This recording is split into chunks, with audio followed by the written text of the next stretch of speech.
So today we are very fortunate that we are having His Grace Braj Priya Prabhuji. He is Brahmachari at ISKCON Chapati. So today's class is given by Naveen Krishna Prabhuji. That is for tomorrow. Sorry. Oh, okay, Mataji. Sorry for actually, yeah. Actually, I thought like Prabhuji, you messaged. Sorry, Mataji. So today's class will be given by His Grace Naveen Krishna Prabhuji. So Prabhuji, are you present on the call?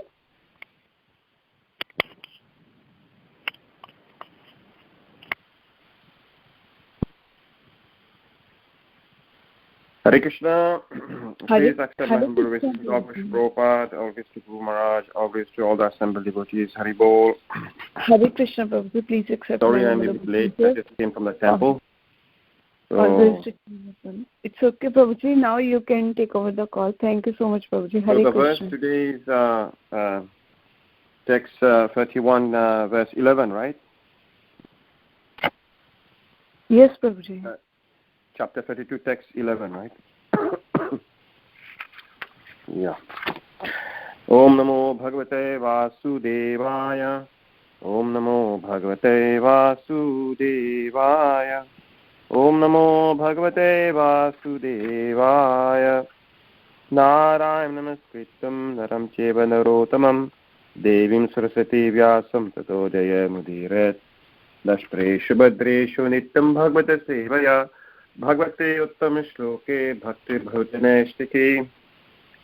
Reading from the Srimad Bhagavatam, 3rd Canto, chapter 32, and text is 11. The chapter is entitled as Entanglement in Fruitive Activities.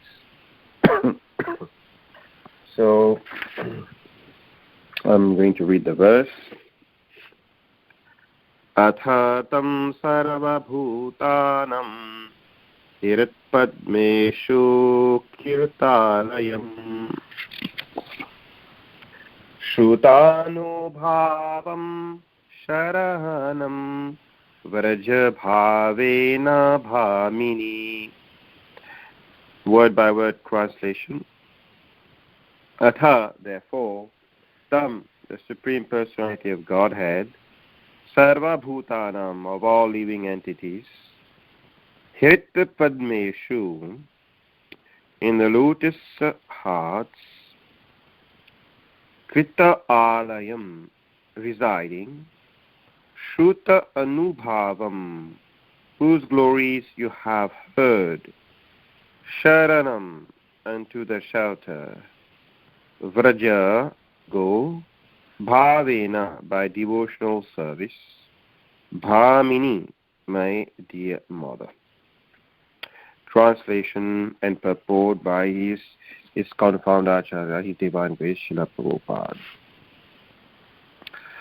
Prabhupada. Therefore, my dear mother, my devotional service take direct shelter of the Supreme Personality of Godhead, who is seated in everyone's heart. I repeat, therefore, my dear mother, by devotional service, take direct shelter of the Supreme Person of Godhead, who is seated in everyone's heart. So it's a direct instruction that Kapil Muni is giving to her mother. So purport.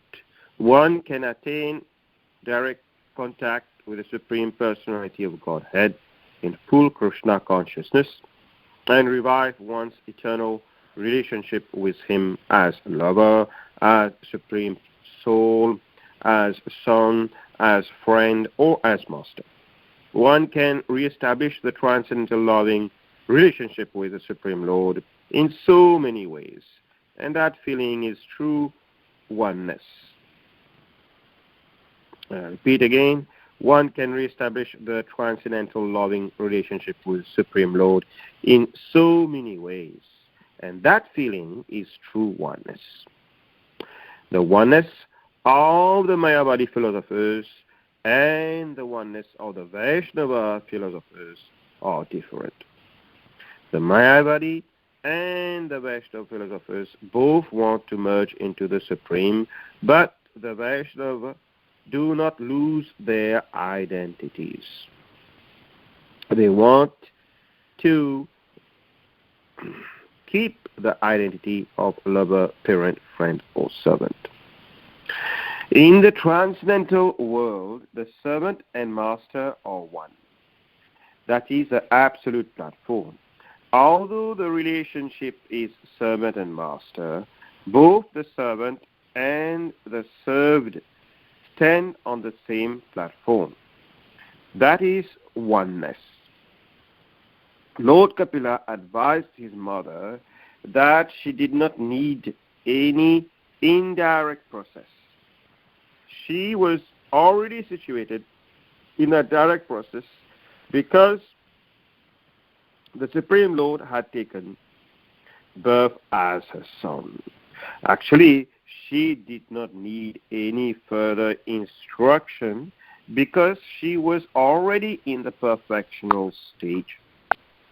Kapila Dev advised her to continue in the same way. He therefore addressed his mother as Bhamini to indicate that she was already thinking of the Lord as her son. Devotee is advised by Lord Kapila to take directly to devotional service, Krishna consciousness, because without that consciousness, one cannot become liberated from the clutches of Maya. Yes.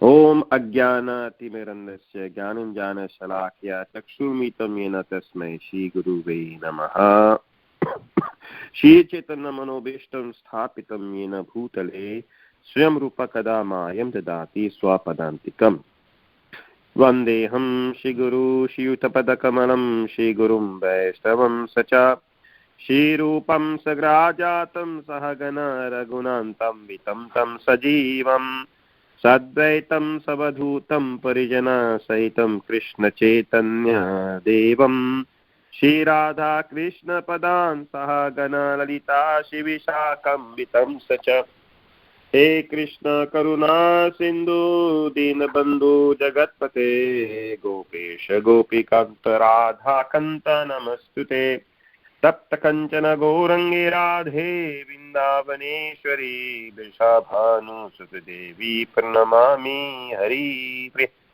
Vanchaka Patarubhyasya Cha Kripa Sindhubhyaiva Cha Patitanam Pavanebhyo Vaishnavyo Namo Namaha Jai Shri Krishna Chaitanya Prabhu Nityananda Shri Advaita Gadadhara Sivasadi Gaur Bhakta Vrinda Hare Krishna Krishna Krishna Hare Hare Hare Ram Ram Ram Hare Hare Hare Krishna Krishna Krishna Hare Hare Hare Ram Ram Ram Hare Hare.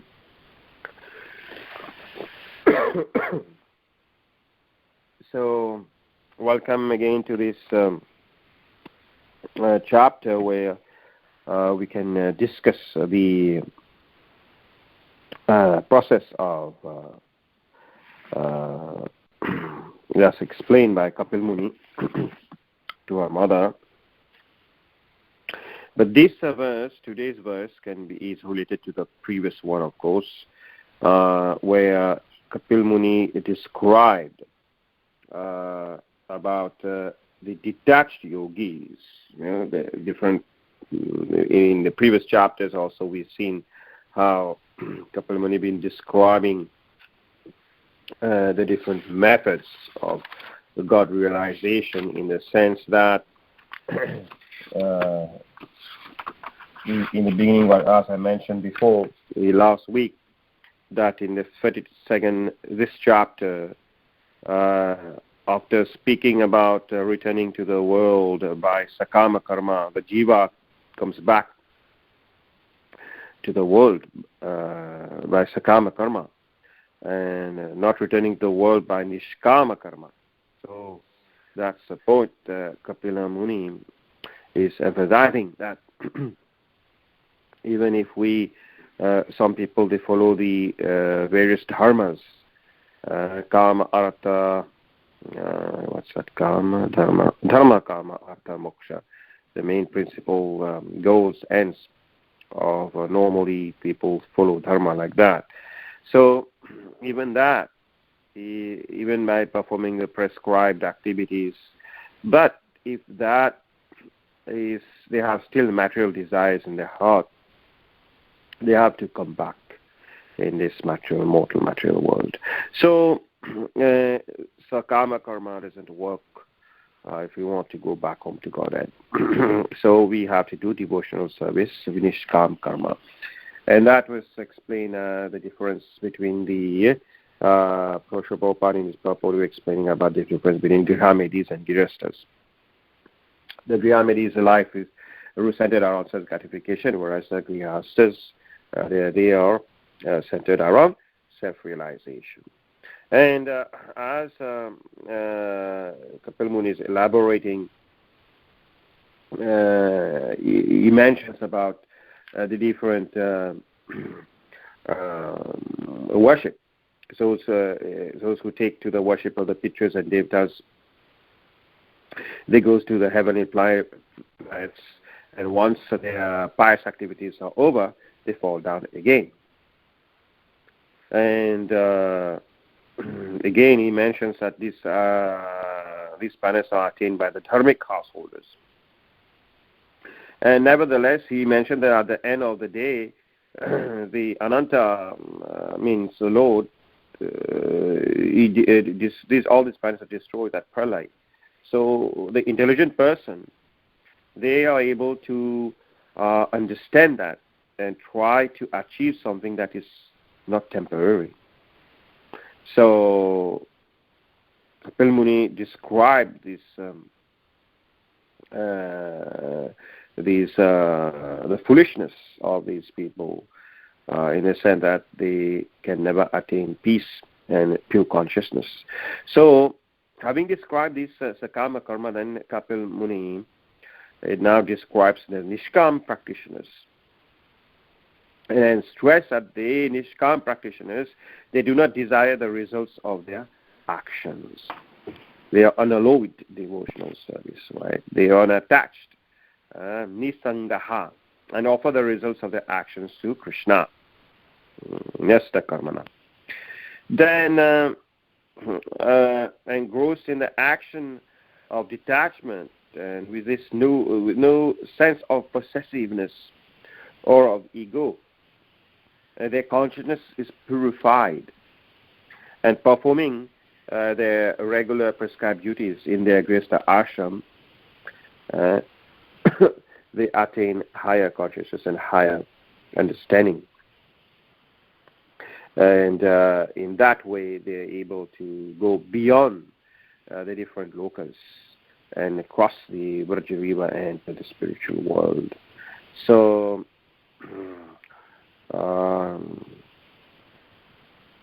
in comparison to the yogis, the other type of yogis that we have, which are not bhakti yogis, is explained in Brahma Samhita that the lotus flower, which is the Goloka Dham, is protected by tridents all over, and that prevents those people who want to interfere and to enter the Golok Dham.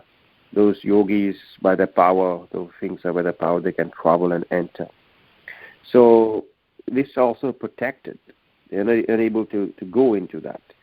So even if somebody is a detached yogi, conquering the mind and the life airs of his body, and even they are able to enter Brahma Lok and merge into Brahman effulgence, it's difficult for them to enter into the Dham.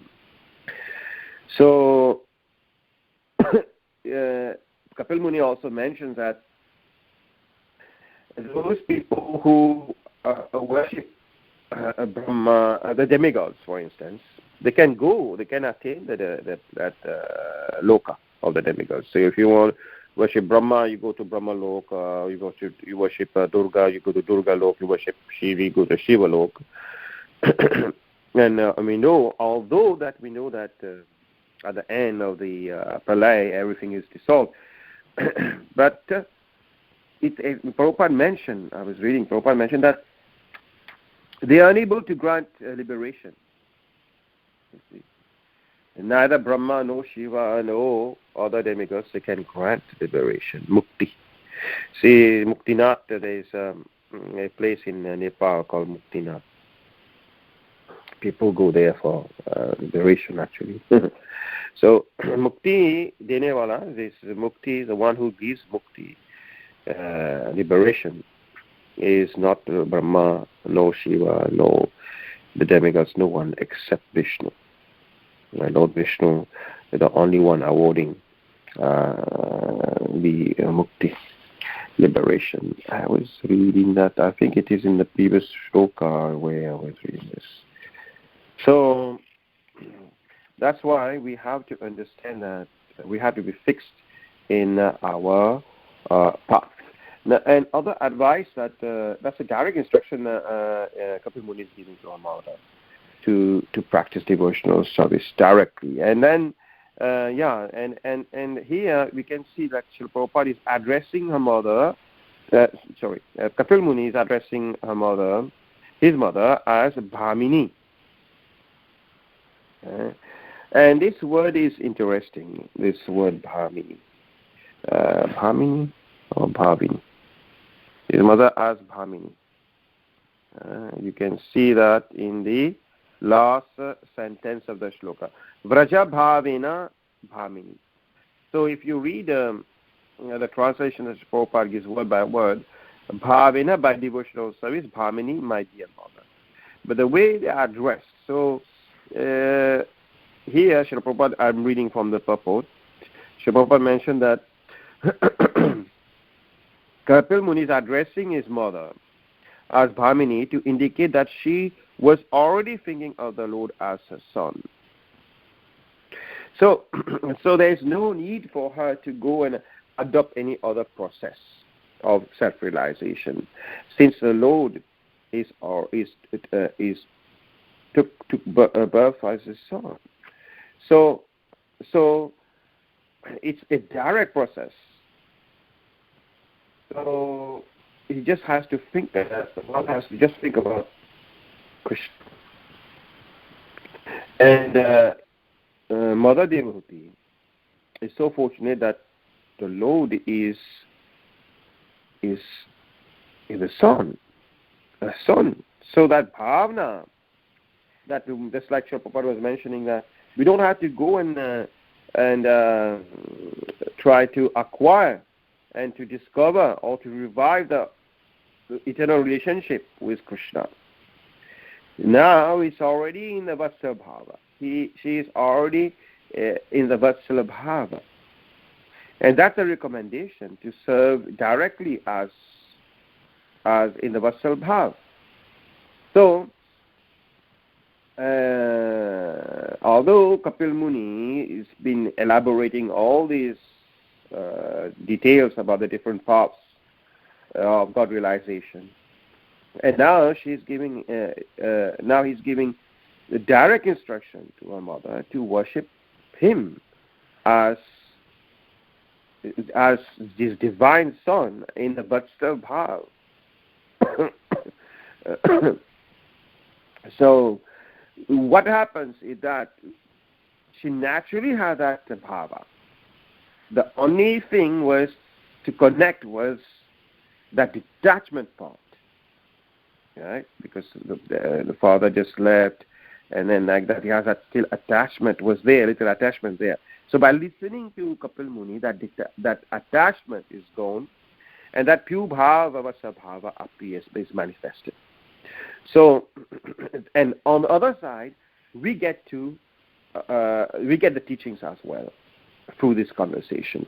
We understand through that conversation of Kapil Muni and devotee, we are able to understand and see the nuances of bhakti, as well as the results that those who are performing the sakama karma, and those who, what happened to them, and those who perform nishkam karma, what happens, what is the destination.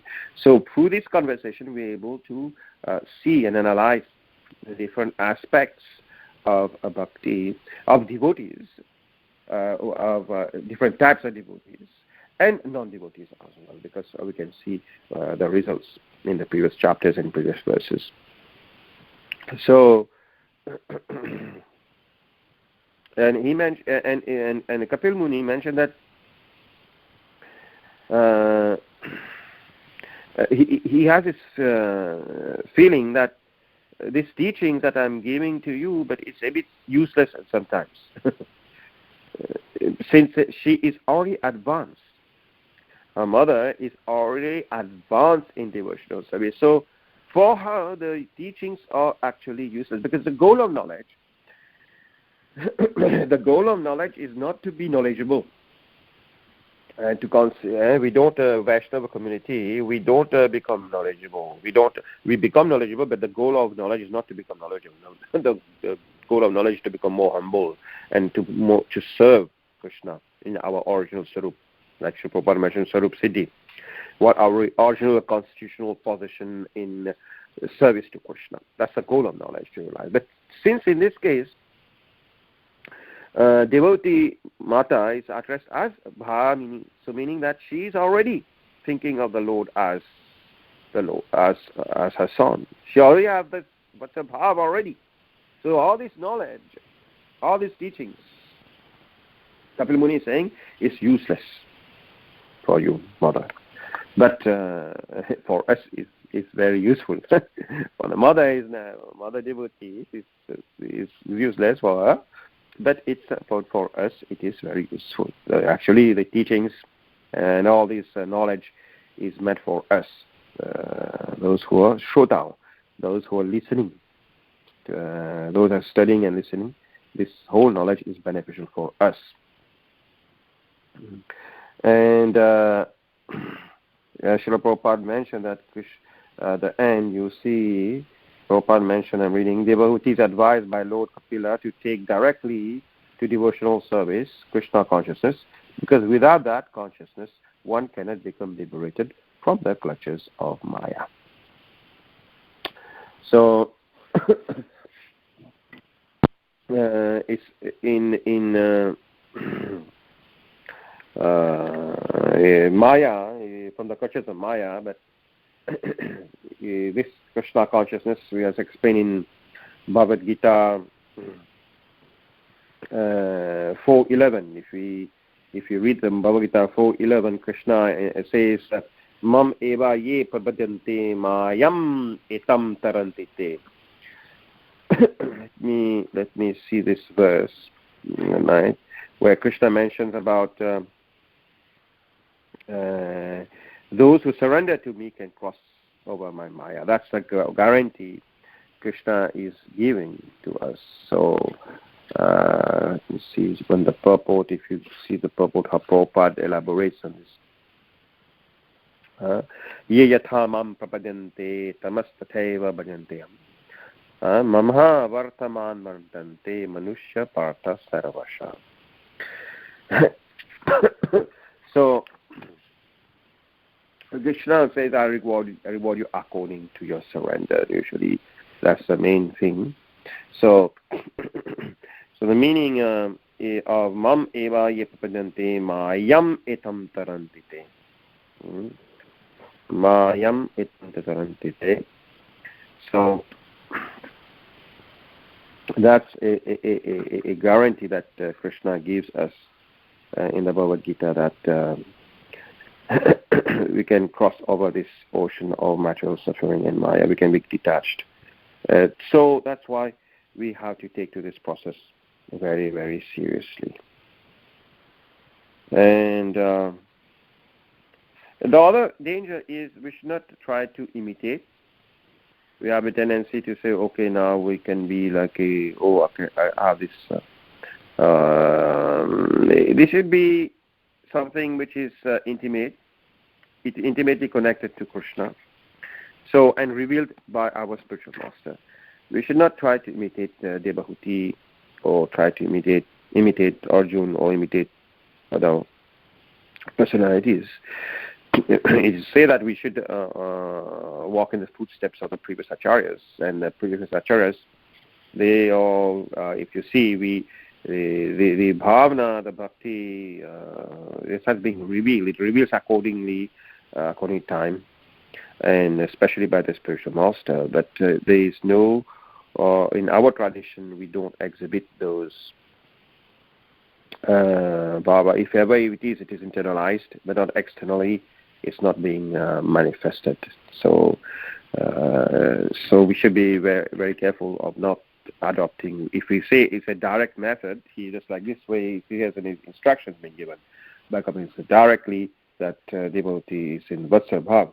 So we, as devotees, as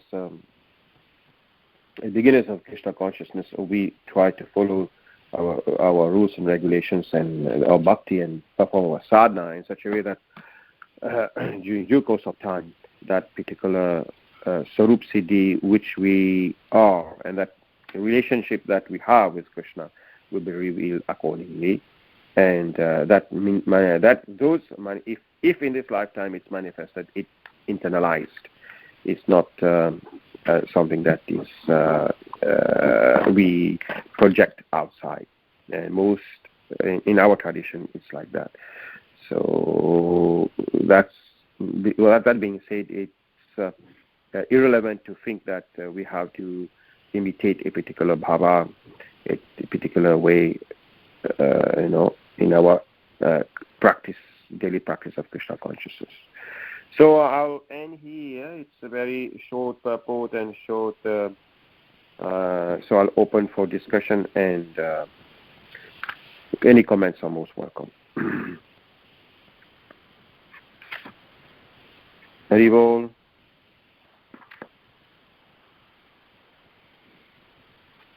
Hare Krishna, Prabhu. Thank you very much. No questions from my side. Thank you so much. But last week also you did not always question, wonderful. Prabhu. Yes. Last week also you said no question. I remember very well. Yes. But you can still comment something. You put it so succinctly that, there are no doubts remaining. So thank you very much, Prabhu. Hare Krishna. But you can still add some comment, some elaboration, whatever from your realization. You can share something for us. Right. Will be good in this connection. Right. Okay. You do agree with me about the bhava thing, which is here. We are not in that position of having a direct instruction of being in a particular bhava. You do agree with me on that point, right? Yes.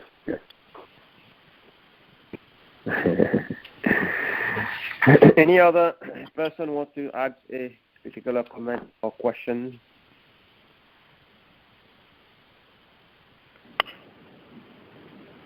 Hare Krishna, Prabhuji. Please accept my obeisances. All glories to Guru Maharaj, Prabhupada, and all the devotees. We all have the direct instructions from Srila Prabhupada, who are followers of the Prabhupada, and everyone to chant Hare Krishna and depend and become. Yeah, that's a very good point that you mentioned, that we all have. Prabhupada would always mention that I'm in my books, and if you read directly, we get direct instructions. Prabhupada is talking to us directly. He will often mention that. Yes. Prabhupada, that if you read my books, through my books, I'm talking directly to you. I'm giving you direct instructions from my books. That's why Prabhupada mentioned that my books would be considered to be the law books of Dharma for the next 10,000 years. So that's a very good point you mentioned, Mataji, that we and of course we have our spiritual master, of course, who gives us instructions. And last time I remember a few months ago I mentioned that whenever we meet with our spiritual master, we have to always look forward for some direct instructions. We have indirect, and we can serve with our spiritual master with Vapu or Vani. And actually, serving the spiritual master through Vani is much more powerful than Vapu. And Vapu means the body. We get the chance when the spiritual master comes, we get the chance to serve our spiritual master physically. But what counts, which is more important, more powerful, is to be able to serve our spiritual master as instructions, Vani. So the basic instructions as elaborated, Mataji just said that we get direct instruction with Srila Prabhupada as far as the 418 principles are concerned and their chanting is concerned. We have sleep chanting. And all through Prabhupada conversations are recorded. We have these, I don't know if you know that those conversations used to be in the form of books. Now I don't see them, but previously they used to have a whole set of books related to the conversations, room conversations. Actually, it was entitled Room Conversations. I don't remember well, but they are like series of conversations that between Srila Prabhupada and his disciples. And some of them are for morning walks. Some of them are room conversations. And then we can, by listening and by reading those, we can get direct circumstantial and direct instructions according to time, circumstance, and place. How Srila Prabhupada is instructing his disciples. Srila Prabhupada will often give different instructions according to different personality, psychophysical nature of the disciple. Just like one disciple will say, okay, you stay here and manage here, and then other disciple, you go to China, for instance. Last time, I remember once I was explaining one instruction. I was reading that in the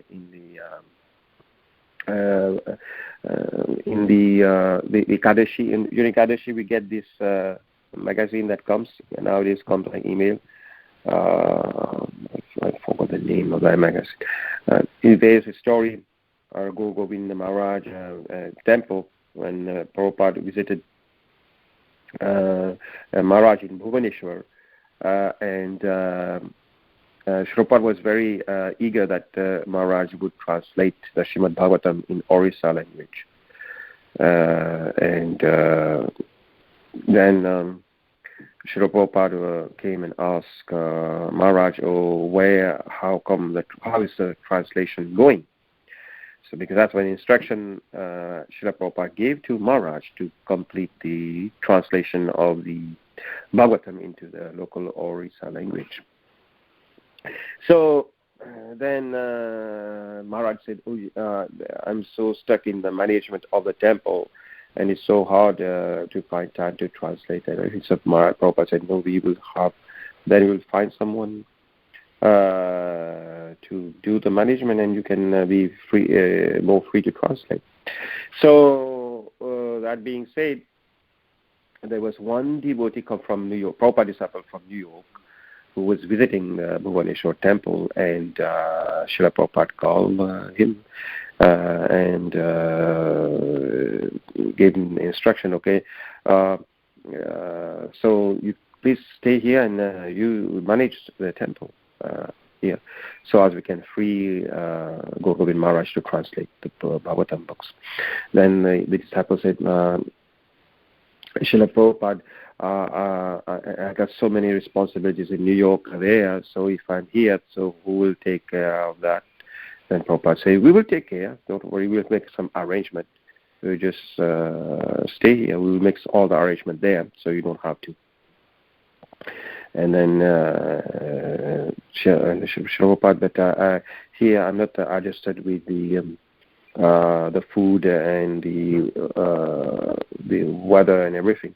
And the disciples saying like that, and then Prabhupada said, don't worry, we'll teach you all the tricks, how to adjust. We will make everything comfortable for you to how to stay, and the food also will tell you what to eat and what not to eat. Then his disciples say that, oh, Srila Prabhupada, if I'm in manager, I'm able to chant properly and everything like that, something like that. And I'm not recalling, and I'm recalling this a little bit. But then Prabhupada says, don't worry, you manage well, and then we'll the chanting, He say, you just have to stay here. And so the whole idea about I don't want to mention the chanting part because it's not. I don't want people to take me wrong when I'm telling about the chanting part. So I'm skipping the chanting part that Prabhupada mentioned. But what I want to emphasize that Srila Prabhupada's instruction is more important than anything. So then finally the disciple had to stay and manage. But that is the important thing. If you see in the old days, the disciples, they didn't have any idea how to perform a Rath Yatra, for instance. They never did that before. They never did things before like that. Just like the BTG, the publication, the devotees at the beginning, they didn't have any previous experience. Nowadays, if you want to apply for a job, you ask you for experience. What is your experience? And based on your experience, then they hire you. If you don't have experience in a particular field, they won't never hire you. They are based on experience. And people who were in Srila Prabhupada's case, you will see in the movement in the beginning, devotees, they were so sincere and so dedicated to Srila Prabhupada's instruction that even though they didn't have any prior experience in publishing books, in doing all this management work, just by to be sincere and sincerely following Prabhupada's instructions and trying to please Srila Prabhupada, they were able to achieve so many incredible amount of work and perfection. Not only achieving, but perfection. So we can see in our attempt to please and to follow the instruction, a direct, especially I'm talking about direct instruction. If in the attempt of following and fulfilling the direct instruction of spiritual master, we are able actually to attain perfection of bhakti. And even Srila Prabhupada would say that in the last moment, Srila Prabhupada, when his last time in Vrindavan, he was still translating. The whole body became completely. The Veda, the doctor was saying that all the blood became water and the bone was touching the skin. So painful condition. But Srila Prabhupada was still translating Srimad Bhagavatam because this is a instruction direct instruction that he received. His divine grace received from Bhaktisiddhanta Saraswati Thakur, that you translate Srimad Bhagavatam into English. So that's why it's very important to follow the instruction of spiritual master, especially the direct instructions. And if you perfect your life, and our life will be perfected by simply following the direct instruction of the spiritual master. Okay, I think I talked too much on that now, but that's the point. That is the point. And even Kapil Muni in this case, he's giving a direct instruction to the mother. So we can see that how it is important to receive this type of instruction. Okay, I think this is very well mentioned. And any other devotees who have any question, any comments, are most welcome. Anil Prabhu, you are there? Yes, Hare Krishna Prabhuji. So Prabhuji, you mentioned Vani is more important than Vapu. So could you elaborate on that?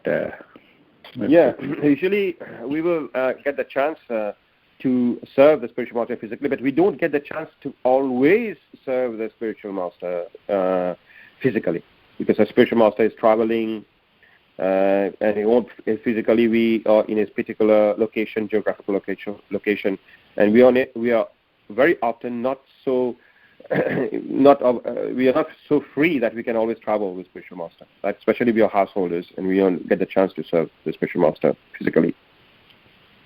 So in that sense, we can serve the spiritual master because usually when we cook for our Guru Maharaj, when we massage his feet, it's very personal and we feel lots of mercy.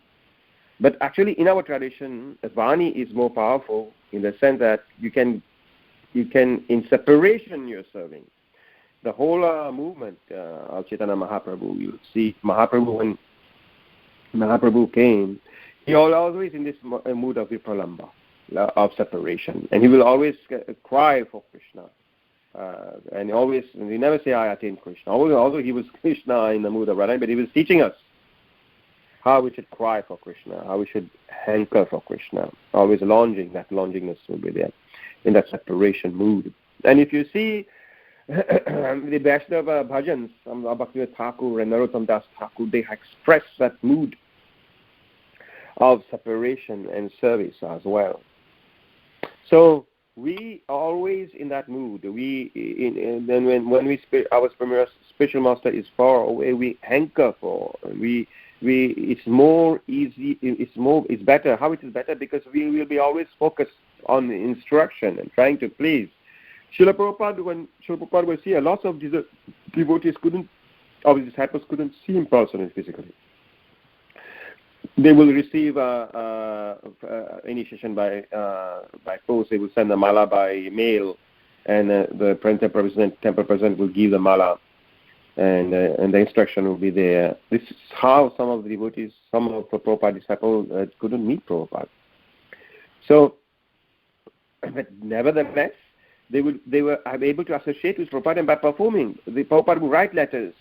Prabhupada will write letters to them, giving them instruction, and Prabhupada will be very caring by knowing, and will be very happy when they will be sending letters back and mention. It's like I remember my Guru Maharaj would always send, when he was in Africa, in Kenya, on Diwali day, on Janmashtami, he will always send a postcard to Srila Prabhupada, explaining what the situation, and wishing happy Diwali, or wishing that. My Guru Maharaj would always send a postcard for Diwali or for Janmashtami. As the interaction by that time was, there's no email at that time, but they were sending the mail. And in that mood, we cultivate a bhava, because you are in separation mood. At the same time, you're trying to please the spiritual master. So you're very conscious. You're always in that higher consciousness. When you are trying to follow the instruction, it's more on a subtle level. And then because of that, your mental platform is much more purifying.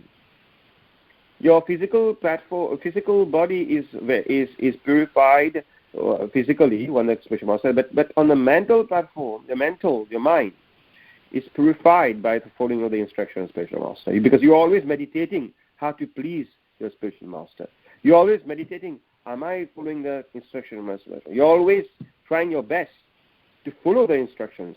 So you're always bothered by that. Am I able to achieve the instruction and following the instruction and get the results what my spiritual master wants me to achieve?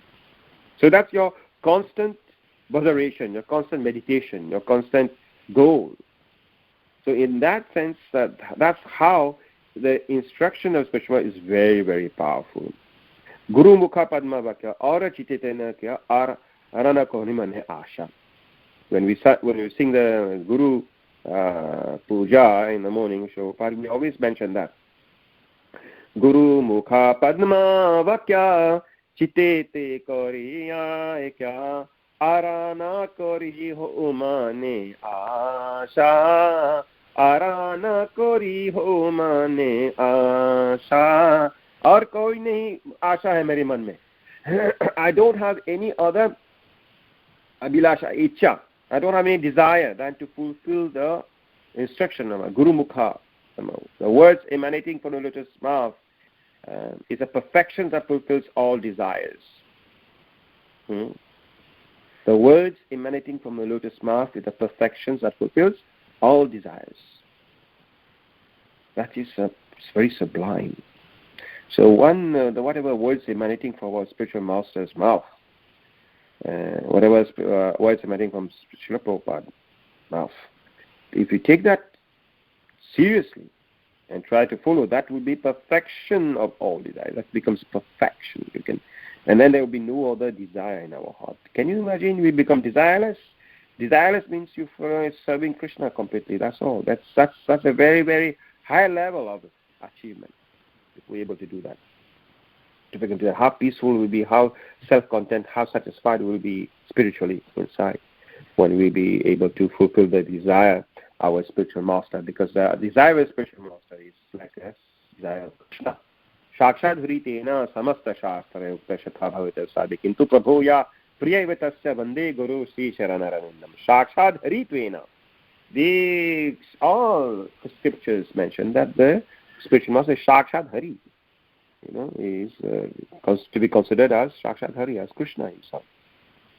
And that's the instructions emitted directly from Krishna through our spiritual master. So this is a direct instruction from Krishna through our spiritual master to us, and we should really try to live up to that. Okay, Anu Prabhu. Thank you, Prabhuji. Wonderful. So here, even though it is mentioned direct shelter of Supreme Personality of Godhead, that means through the Guru, right? Yeah, it's through the Guru. And here, the mother devotee is very lucky because the Guru and Krishna are the same one. Kapil Muni, the Supreme Personality of Godhead, at the same time is the Guru. So she is very well situated in a very nice position where it is physically there. Both Vani and Vapu is there for her. Right. Thank you. Hare Krishna. Thank you for asking the question.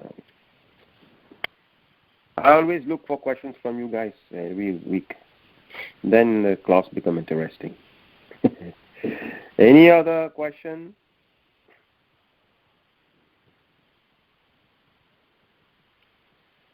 Maribol, Matajis, no question, Matajis, from Matajis?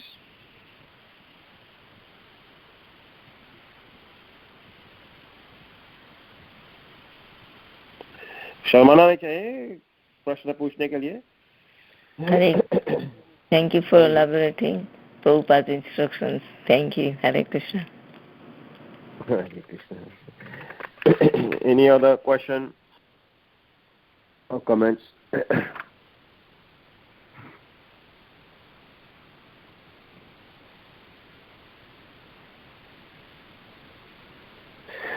So we'll see that in the rest of the verses, these 6 verses that will come from today we did text 11, so 12, 13, 14, 15, 16, we up to maybe 19. Yeah, they will be discussed. Here, Kapil Muni will criticize these people who practice sakam karma. Like even they perform very nicely.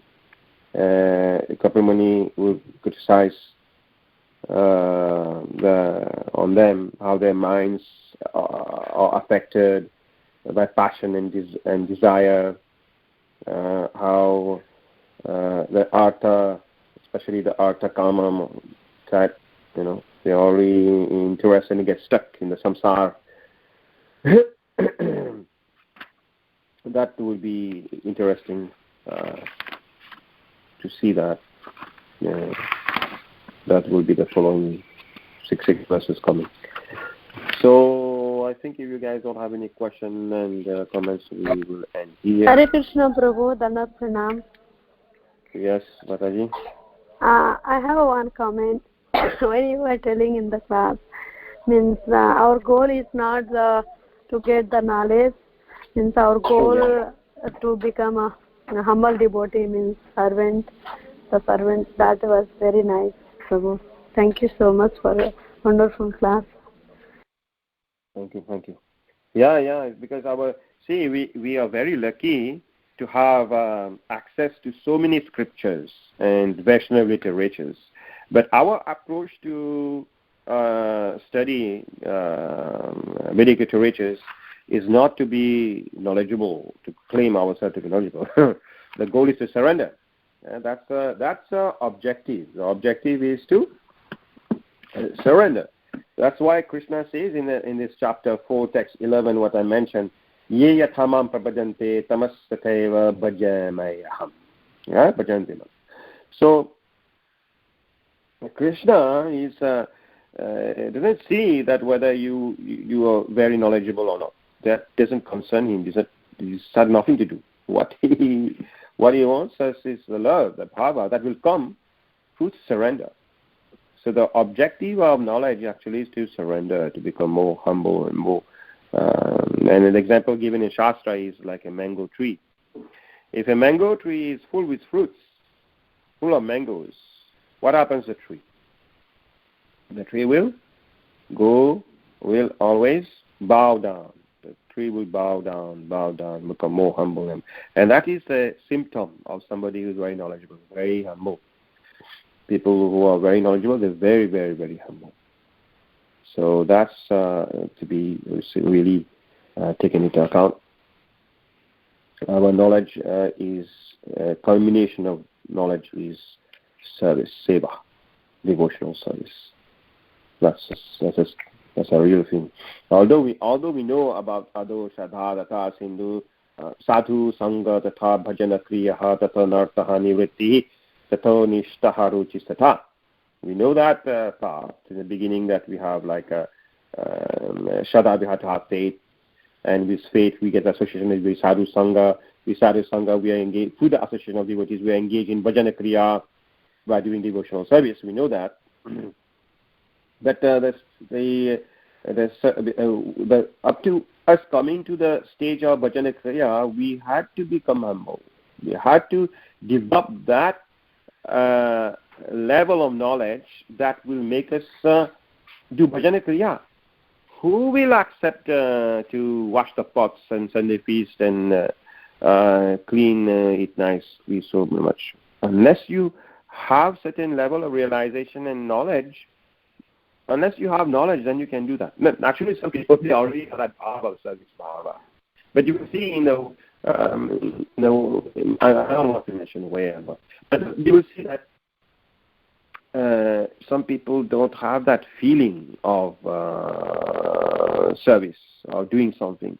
And they are more inclined to listening to class and do all this. But after listening to that, devotional service is something that you have to put your hands in the dough. You have to become practical. You have to be physical devotional service. In the beginning, sadhana bhakti is more, in the beginning, it's physical devotional service. And then gradually you make progress. So the point is, the whole bottom line is, we've been utilizing this body of us before being devotees.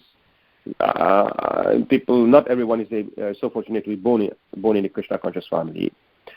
But before that, before we become Krishna conscious, we've been utilizing this body in self-gratification. But now,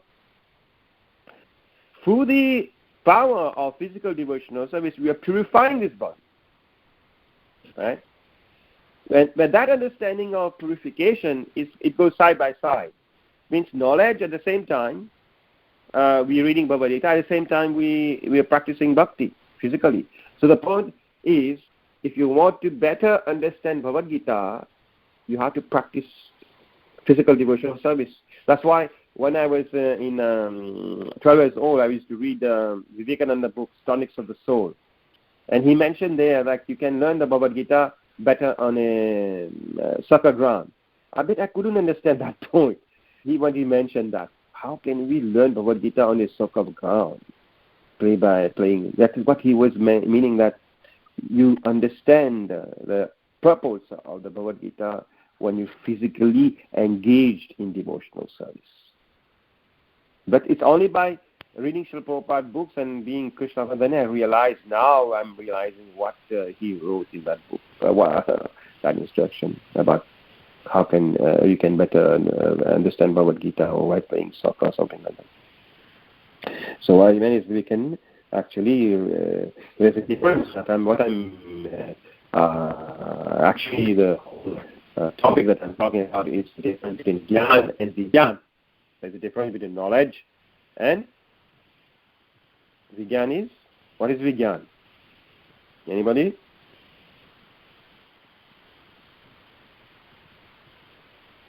Realized knowledge. What is Vigyan? Realized knowledge. Yeah, realized knowledge. So there is difference between knowledge and realized knowledge. So what our tradition, when we are devotees, we don't have bookish knowledge. We don't have bookish knowledge, like repeat whatever is written there, we're repeating. No, we don't. We devotees don't have bookish knowledge. Devotees are the practicing devotees. They have realized knowledge. whatever the shloka, whatever the knowledge that we are studying, it's a realized knowledge because we realize them, we imbibe them. How? By performing physical devotional service, by following the instructions of Srila Prabhupada, by following the instructions of our spiritual master. Then we realize this knowledge. So we are talking about realized knowledge, not even knowledge, bookish knowledge. And by this level of realized knowledge, we are able to surrender. A surrendering process is not overnight or one day. It's a long process. It's a gradual process. And Srila Prabhupada in Bhagavad Gita says this Krishna conscious process is a gradual process of self-realization. So as we study, as we're practicing, we're making gradual progress in Krishna consciousness. We are aiming at attaining this perfectional state of Krishna consciousness one day by the guidance, under the guidance of our spiritual master, of course. Okay, I think it's 8:21. Hare Krishna Prabhu, I have one question. Can you explain what is the gradual process? Because sometimes devotee and some people think, it's a gradual process. We don't need to so much of in bhakti, it will happen. Can you explain more about the gradual process? Yeah, it's not like that things happen by themselves. We can lay back and stay back and say, oh, things will happen. Or we stay in our comfort zone and say, okay, I'm happy now, I'm satisfied. These are two dangers. Two dangers in that mood is, one is to be in a mood of complacency, to feel comfort. Maybe and I'm fine where I'm here. And the other one is, what I said, one is complacency, to be satisfied, and the other one I said, Anil Prabhu, I said something else. Can you remember?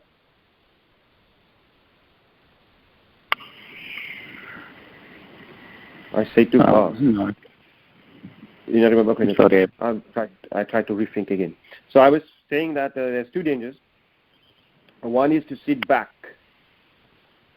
right? To sit back is, Well, there's two dangers. One is to think that, oh, it will happen by itself. Yeah. And then complacency, to sit back. So there's two things. So we can think that, things will happen by itself.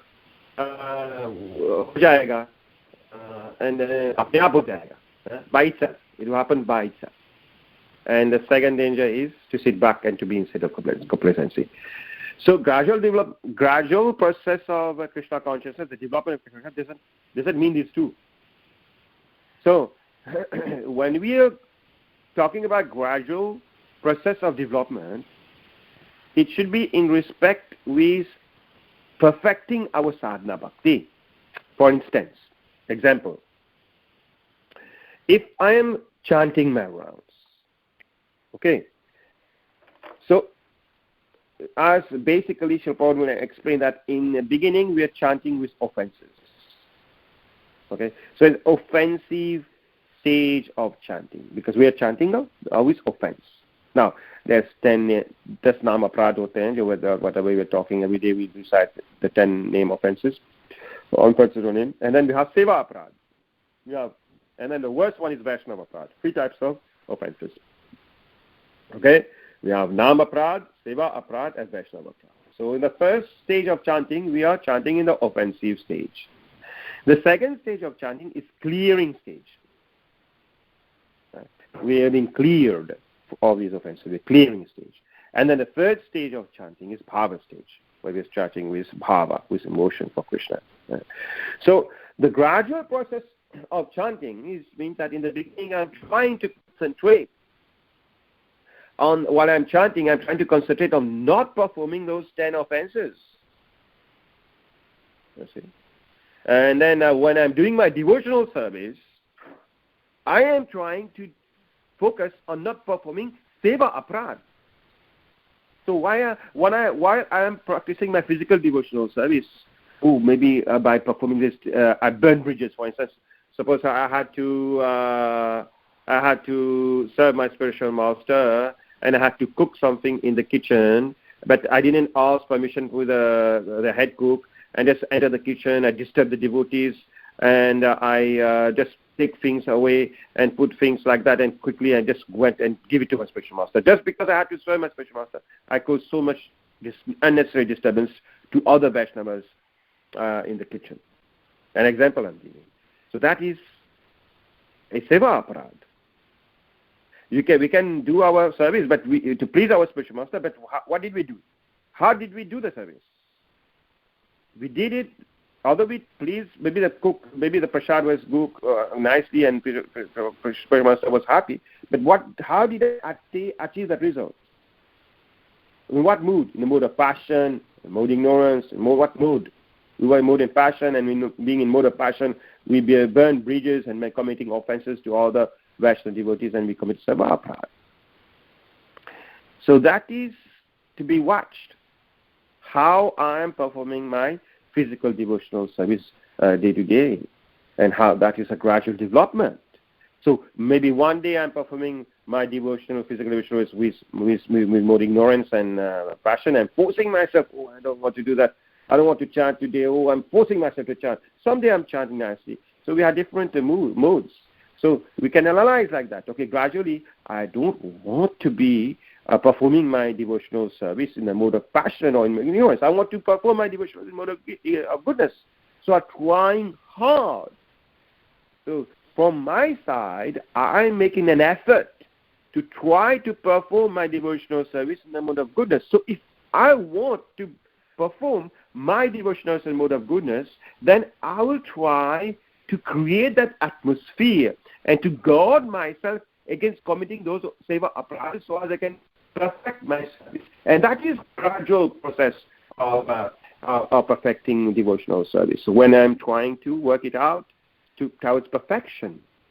So in that mood, we will not be we'll be saved from either that mentality of things will happen by itself, and staying back and mode of complacency and being mechanical in devotional service. The state of complacency is like mechanical. It becomes like second nature. Because if you do something for a long time, it becomes second nature. It can become mechanical. But with that emotion, without the mood of service Krishna, it will become mechanical. And with offenses also, it will become mechanical. So that's why we have to be very conscientious about what we do in Krishna consciousness. How are we performing our devotional service? You see, that's a gradual development. So gradually we will develop, and then we make. And then the second part of it, that's the first part. The second part of it is to step out of our comfort zone. Maybe just like, for instance, maybe after distributing books for a long time, example, and I'm used to distribute books for a long time. For example, I'm not, but I'm giving an example. I'm Pujari, so I'm just giving an example. So if I have contacts in a particular place, and I know that person every year for the book marathon, Gita marathon, every year this person is sponsoring Bhagavad Gita for his motto. So for me to distribute it easy. I'll just go every year. I'll just go there, and then he will give me a check, and then he will take the books. Every year he does that. So that's my book distribution, and that's my comfort zone, because I already established that contact, and it's already happening. So I'm not making any extra effort to distribute the books. Same for collection money. So every day, every month, every festival, the Janmashtami or Gaur Purnima, these people, they are our regular donors. They give the money. But I'm not making any extra effort to have more other people who doesn't use to give the money to serve Krishna, to get the money from Krishna to serve for Janmashtami. So that's a stay back complacency. That's where our devotional attitude is spoiled and stopped. We can't make gradual process in Krishna consciousness like that. We can make gradual progress in increasing our ego, a gradual progress in increasing other in obstacles of devotional service, but we are not making gradual progress to remove those obstacles from devotional service by acting in a mode of complacency in that way. If you don't step out of your comfort zone and go out of your way and to make somebody Krishna conscious or to serve what our service is. I think I elaborated on that. Haribol? Haribol. If you guys are still there? Yes, Prabhu. Thank you so much. So we, as much as possible, we try to avoid the offenses and make our chanting. Our chanting is the grade of chanting, means Nama Prad and clearing stays like that by avoiding the offenses. Yes, thank you, Prabhu. And not only on chanting, but on seva also. If you're cooking in the kitchen with other devotees in the kitchen. Usually our Krishna conscious is a kitchen religion, we say, because we cook a lot. So when you are dealing with other devotees in the kitchen and doing your service, we have to, one thing that helped me, I'm telling you, I'm sharing with you. That's why I like to have discussion, so as I can share and help you guys. One thing that helped me in the beginning, when you are so stressed, because at times in the beginning here in our we didn't have much pujaris and we were stressed doing service, and at times when you become stressed, you become frustrated, and you take all your frustration on other people, and I was at times I've been through those things. These are things that I learned. This is a life lessons I'm sharing. So I used to get upset and very I'd take my frustration on somebody. I'd be angry or something like that. So then I'll start thinking myself, say, if I continue like that, I'll burn bridges. I'll get sick. I'll get sick myself, and I'll burn bridges. And then I'll start remembering. Then say, in this situation, how would my spiritual master act? Instead of me acting, but we say in theory that if I'm serving the Lord on the altar, I am doing it on the behalf of my spiritual master. In theory, we say, right? I'm representing my spiritual master, and I'm performing this service on behalf of my spiritual master. So, if that is true, how would your spiritual master perform the service? How would your spiritual master, ask yourself, how would your spiritual master be acting in a particular situation? And then act. So before we react to a particular situation, we should try to meditate how our spiritual master would have tackled this situation, how our spiritual master would have been acting in this particular situation. Then we will really carry the instruction of spiritual master by saying that, oh yes, I'm meditating on my spiritual master, I'm following his instruction, I'm a representative, I'm a bona fide representative of my spiritual master. And you will see that will help you to prevent seva prad, meaning and Vaishnava prad. And you make gradual progress in Krishna consciousness while you do service and interacting with other devotees. Haribol? Yes, Prabhu, it's very, very helpful. That's why we need all the senior devotees association, because we are very mature and we act in that way. Yeah. Thank you so much, Prabhu. Haribol. Any other question?